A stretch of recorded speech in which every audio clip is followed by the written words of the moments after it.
Ni kusalimu kwa jina la Yesu Kristo, rafiki yangu popote pale ulipo na unaponisikiliza. Leo Mungu ametupa neema tujifunze, na leo tunataka tuzingatie au tuangalie neno hili. Unapoota umeme, mwanga au tochi inamulika au mwanga wote kwenye ulimwengu wa roho, ina maana gani? Kusoma kile kitabu cha Yohana sura ya 1 mstari wa 1 mpaka wa 5, maandiko yanasema, nayo nuru ya ng'ara gizani, wala giza halikuiweza. Ambaye ni nani? Ni Yesu Kristo mwenyewe. Lakini soma kile kitabu cha Mathayo sura ile ya 5 mstari wa 14 mpaka 16, maandiko yanasemaje? Yanasema, ninyi ni nuru ya ulimwengu. Lakini pia anakuambiaje? Vivyo hivyo nuru yenu iangaze mbele ya watu, wapate kuyaona matendo yenu mema, na wamtukuze Mungu aliye mbinguni.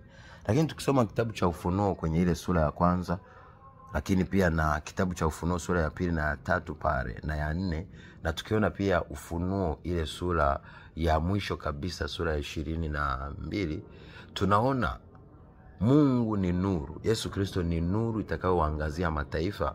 Lakini pia tunaona macho yake ni moto, lakini uso wake ni jua, Yesu Kristo.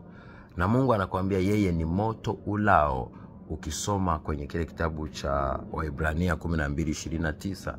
Lakini pia maandiko yameweka wazi kabisa, kwenye kitabu kile cha Ufunuo kinasema, kwenye kiti kile cha enzi, kwenye kile Ufunuo 1, tunaona kuna umeme, kuna ngurumo, radi kutoka kwenye kiti cha enzi. Kwa hiyo unapokuwa duniani hapa, jua umezingirwa na nguvu, na zile zinakuwa ni silaha za Mungu mwenyewe. Ndio maana Mungu amekanya wanadamu wasiabudu jua, wasiabudu mwezi, wasiabudu ngurumo, wasiabudu kitu chochote, maana yeye hivyo vyote amevituma kuwasaidia wanadamu wote duniani kwa namna yote. Ndio maana pia amesema tusiabudu hata malaika wa mbinguni au kitu chochote cha mbinguni, kwa sababu yale yote ni kazi ya mikono yake, kisiwepo kitu cha kuchongwa au kutengenezwa.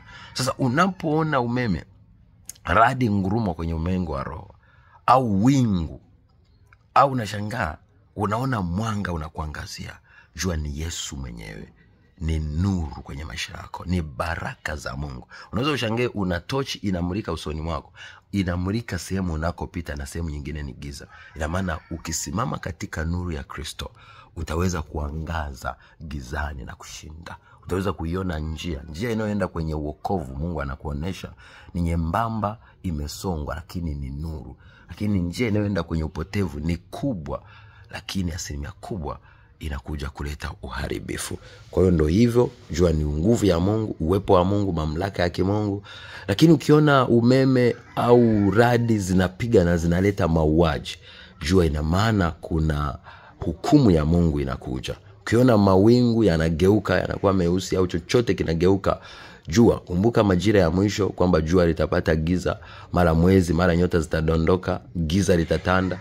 Hizo zote ukiona kwenye ulimwengu wa roho, jua ni majira ya mwisho na ni majira ya hukumu ya Mungu, Yesu mwenyewe kuja kuhukumu ulimwengu na kuchukua utawala wa milele. Kwa hiyo turudi kwenye misingi ya Mungu, tujue Mungu anasema nini ili tutembee kwenye kusudi lake. Sasa Mungu anakuonesha hayo. Inawezekana kuna kitu wenda ulikuwa unaomba, au ulikuwa na wazo fulani, au kuna maisha unaishi yasiyompendeza, au ni mtumishi umeasi, au uko vizuri na Mungu. Kwa hiyo Mungu anakuwa na ishara kulingana na wewe, uhusiano wako na Mungu.